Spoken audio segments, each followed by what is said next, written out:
बोलने का मौका दिया। सर, मैं हस्ब आदत और हस्ब रिवायत इसकी मुखालिफत में खड़ा हूँ और सदर जमहूरिया के खुतबे को अगर आप देखेंगे सर, तो उसमें पूरे खुतबे में लफ्ज़ मुसलमान तो छोड़िए, लफ्ज़ अक़लियत भी इस्तेमाल नहीं हुआ है।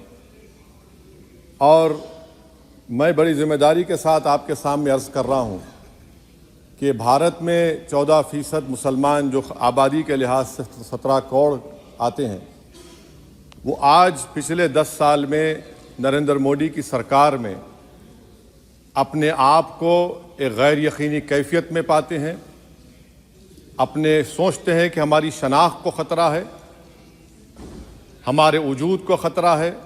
और मैं बड़ी ज़िम्मेदारी के साथ कह रहा हूँ कि जज्बात में लाए बगैर कह रहा हूँ कि आज 17 करोड़ मुसलमान अपने आप को ऐसा समझते हैं कि जिस ज़माने में हिटलर के ज़माने में यहूदी अपने आप को समझते थे।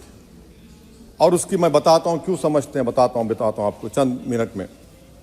सर, मिसाल के तौर पर आप देखिए खुतबे सदारत के हिस्से तहरीर का 32वां पैराग्राफ 32 पैराग्राफ में ड्रॉप आउट रेट का जिक्र हुआ, स्कूलों में इंदराज यानी एनरोलमेंट का जिक्र हुआ, एससीज का नाम लिया गया, एसटीज का नाम लिया गया, ओबीसीज का नाम लिया गया, लफ्ज़ अक़लियत का नाम नहीं लिया गया, मुसलमान तो छोड़िए। और सबसे ज़्यादा ड्रॉप आउट इस मुल्क में अगर स्कूलों में है तो मुसलमानों में है।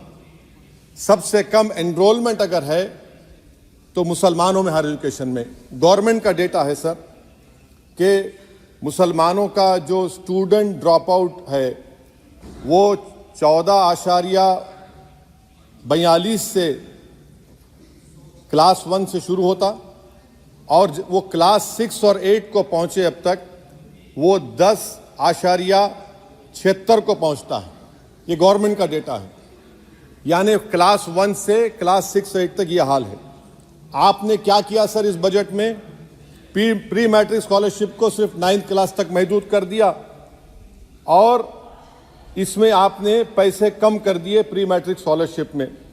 और सर 2022-23 का बजट आप देखिए, 5026 करोड़ रुपए दिए गए थे, जिसमें से सिर्फ 663 करोड़ इस्तेमाल हुए।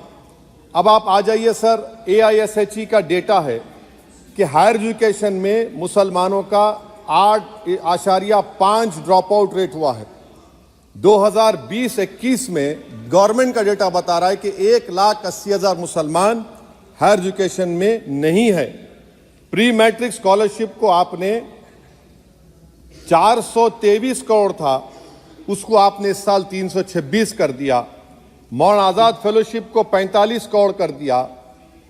MCM जो 44 करोड़ था 33 करोड़ कर दिया। बताइए, जो सबसे ज़्यादा जिसका कम्युनिटी का ड्रॉप आउट रेट है और जो हायर एजुकेशन नहीं, उससे आप ये बर्ताव करते हैं।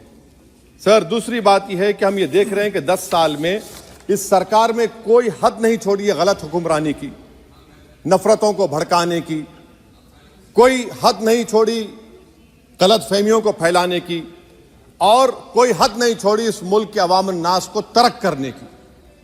इस 10 साल में हमने क्या देखा सर? जमहूरियत हमारे वतन अजीज़ की को बचाना बहुत ज़रूरी है, ये गरीबों के लिए और कमज़ोरों की एक बहुत बड़ी ताकत है। मगर 10 साल में 9.5 साल में क्या हुआ? सिर्फ एक शख्स को मजबूत कर दिया गया, एक मजहब को मजबूत कर दिया गया, एक आइडियोलॉजी, एक नज़रिए को मजबूत कर दिया गया, एक शनाख्त को सब शनाख्त के आगे दूसरी शनाख्तों को मिटाने की कोशिश की गई, एक ज़बान को मजबूत कर दिया गया। तो हमारी जमहूरियत तो खोखली हो चुकी है। और सर, कोई भी हुकूमत और पार्टी सिर्फ जबर और इस्तेसाल पर कायम नहीं रह सकती है सर। दूसरा पॉइंट सर जो मैं आपके सामने अर्ज करना चाह रहा हूं, CAA के कानून के ताल्लुक से मरकजी एक वजीर ने अखबार में बयान दिया कि हम 8 दिन में करने वाले हैं। आप 8 दिन में करेंगे, 8 दिन में एहतजाज शुरू होगा मुल्क के कोने कोने में। आप CAA को मजहब से ख़त्म कर दीजिए, मजहब से जोड़ेंगे तो आपका इरादा बुरा है। आप भारत की अक़लियतों को, भारत के मुसलमानों को, दलितों को आप परेशान करने का आपका इरादा है।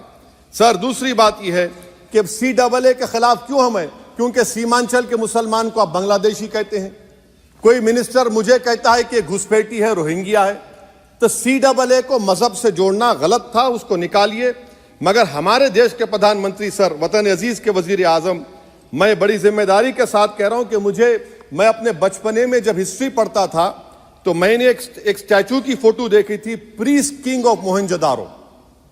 ऐसा लगता है कि वैसा ही लग रहा है कि प्रधानमंत्री नहीं है बल्कि पुजारी सम्राट बन चुके हैं वो। और मैं क्यों कह रहा हूं कि हमारे सदर जमहूरिया ने कहा था कि 22 जनवरी एक तारीखी दिन है, बिल्कुल तारीखी दिन है। 22 जनवरी की बुनियाद 6 दिसंबर 92 को रखी गई। 22 जनवरी की बुनियाद 86 में ताले खोलकर रखी गई। 22 जनवरी की बुनियाद जीबी पंत ने रखी थी, इसीलिए तारीखी दिन है। और तारीखी दिन इसलिए भी है कि सर इसी ऐवान में 16 दिसंबर 1992 को हमने एक रेजोल्यूशन पास किया था।